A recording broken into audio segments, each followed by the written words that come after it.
Historian Ken Davis has been studying the industries here since the 1970s. Thomas Williams is not a household name, but he was quite a character, wasn't he? He was a tremendous character. He was, in fact, one of the first of the Welsh entrepreneurs, because he had the ability to bring people together, and he had a great ability also to get the common man to work with him, because in Anglesey he was known as Tum Chwarae. Tom Fair Play. Tom Fair Play, that's right. But what was he like to his competitors? But to his competitors and business associates, he was regarded as absolutely ruthless. Now, he had so many people working for him that he made his own money to pay them. Well, he had to, because in those days, the English mint didn't produce enough coinage. So he, in fact, produced his own pennies and halfpennies in which he could pay the workers. This is it, wow. And that is the penny coin. We promised to pay the bearer 1 penny, yes. 1787. This is his own money. And also, if you read the edge of it, it will tell you where it was redeemable. On demand in Liverpool, London or Anglesey. Anglesey. Wow. So Williams was a remarkable businessman, but I've come here to look for clues about his involvement in the slave trade. Well, let's come for a walk up here and we'll go to another site.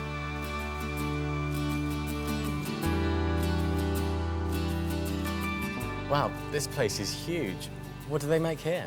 Well, one of the commodities that they did produce were these copper manillas. Because the African nations didn't have proper currency, these copper manillas, which they would carry around as a group and exchange then for whatever commodity they wanted. So these were like money in money to them, Africa. yes. So what other things did they make that they could sell in Africa? Pots and pans and bowls. Would those pots and pans and bowls have found themselves on the African market? No, it was almost certainly deliberately for that market. That was the prime purpose. Thomas Williams was supplying his agents in Liverpool, and they were in their turn supplying goods to ships which went down to the West African coast, and there they would off-trade these copper goods and take on a load of slaves. So Williams was making good money from the slave trade, and not just in North Wales. Slave ships sailing from Bristol would have been laden with copper from Williams's plant near Swansea. The industry was so big there, the city was known as Copperopolis.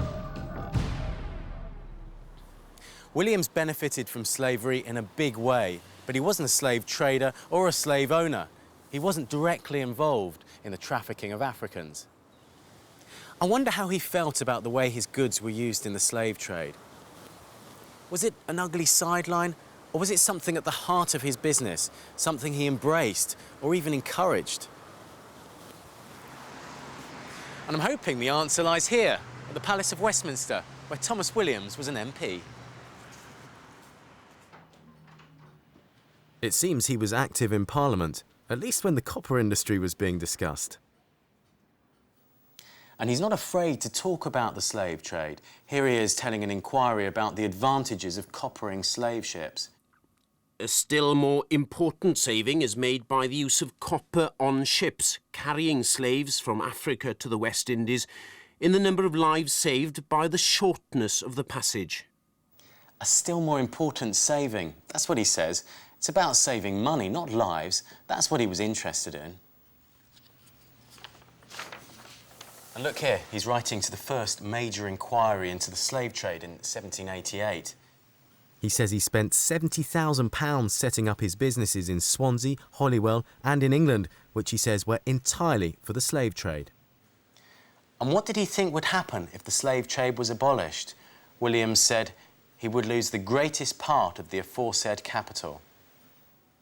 In other words, he'd lose most of his money. So Thomas Williams actively fought against the abolition of the slave trade because he thought his business depended on it. For Thomas Williams, the trafficking of Africans doesn't seem to have been an ugly sideline. It was a core part of his business.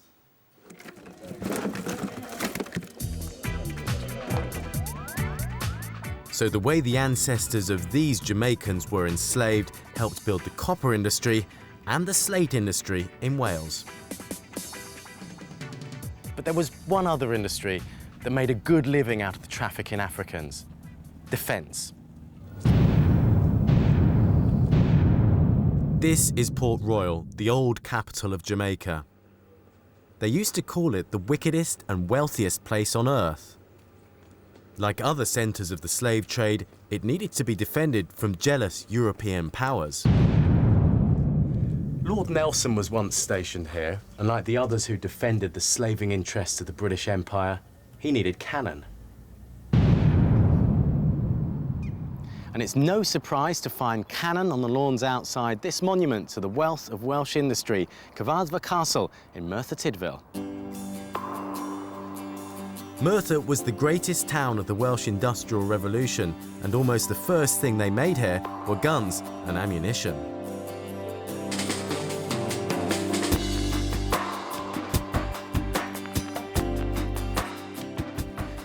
This splendid castle was built by the Crauchete family, who dominated the iron industry here in its glory years. But they didn't start the business. They took over from a man called Anthony Bacon in the 1780s. Now, there are no pictures of him here, but he's the man I'm interested in. He'd already spent 20 years turning Merthyr from a rural backwater into a thriving iron town. He built the first road to Cardiff, it's now the A470, and he opened the Cyfarthfa Iron Works, which he made into the most important centre for gun casting in Britain.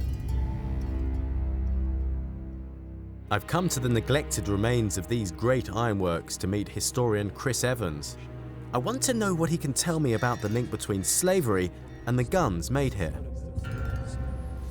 Bacon's principal business is supplying cannon to the Royal Navy, and the Royal Navy's principal business, after the defence of the British Isles themselves of course, is to patrol sea lanes and to look after the West Indies, the most valuable colonial possession that the British have at the time. And that, of course, is something that's deeply related to the slave business. And did he sell to slave ships as well? If he was anything like other gun founders of the same period, he would have also supplied cannon to private traders, to merchants in places like Bristol or Liverpool. Were there any other iron goods that were important in the slave trade? On the coast of Guinea, iron bars are themselves a kind of currency.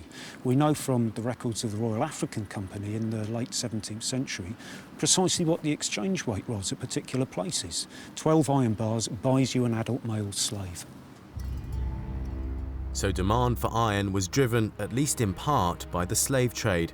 But where did Anthony Bacon get the money to build these vast works?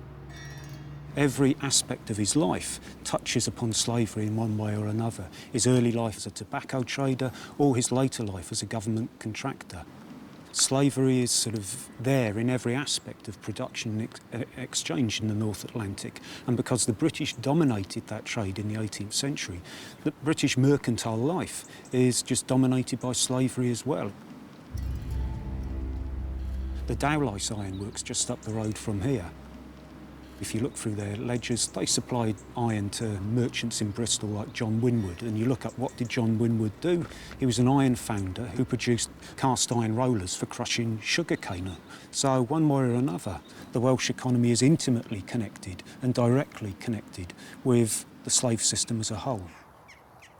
So Anthony Bacon encapsulates what was happening in the Industrial Revolution. He made money from the products of slavery, invested it in industry where he made guns like these. And some of those guns were used to defend the slave trade. But I've still got some unanswered questions. Chris told me that as well as being a merchant, Bacon had some important contracts with the government. Getting those contracts became easier when he became an MP. So the bribes of 5 guineas he paid to each voter were probably a good investment. That's more than £600 per voter in today's money. Another time he spent the equivalent of £1 million and didn't even win the seat. What kind of work was he so desperate to get his hands on? Here at the National Archives in London, there are rooms full of old government documents. I'm hoping I can find some of Bacon's contracts here.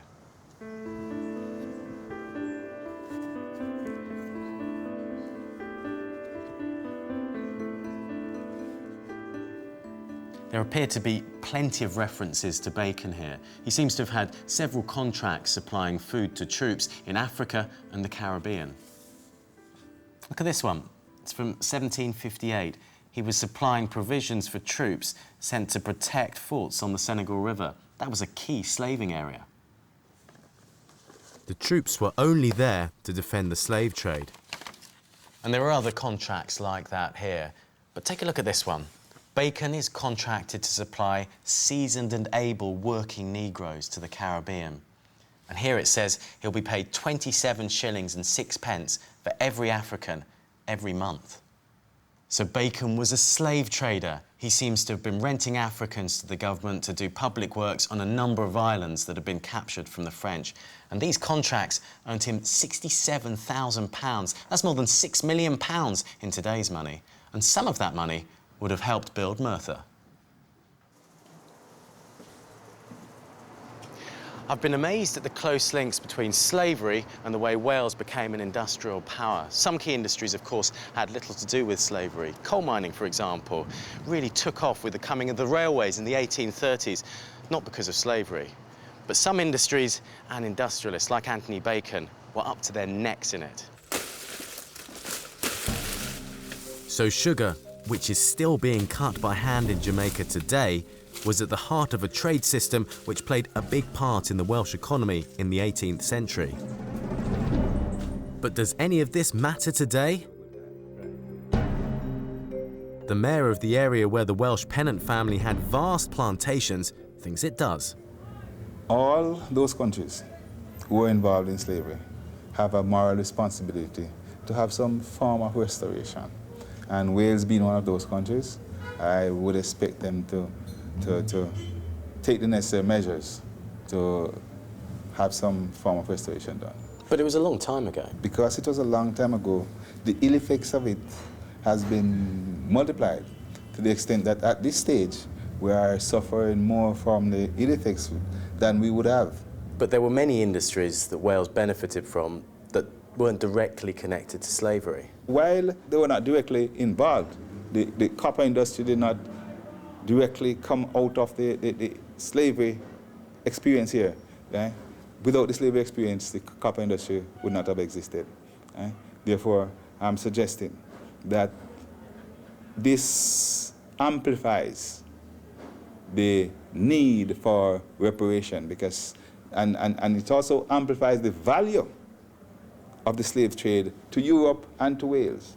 What's the biggest legacy of slavery in Jamaica?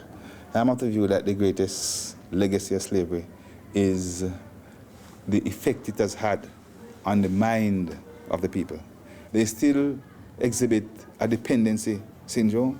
During the slave trade, the masters provided most of what they needed. Right? And I think that that dependency still exists. It might not be to the master now, but this dependency on government, for example. In practical terms, how do you think Wales can settle that debt? To advance ourselves and make the people better able to garner for themselves. Right? I think the era of education is probably the best avenue available for restitution to take place. A few miles from the mayor's office, I found the ruins of the Pennant's sugar factory. Time's taken its toll on this place. There's little left to remind us of the horrors which went on here. Wales may have benefited from the slave trade, but it was a long time ago.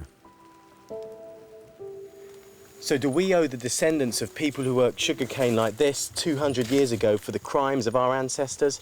That's a debate that's going to continue, but it's a debate that we in Wales can't pretend we're not part of.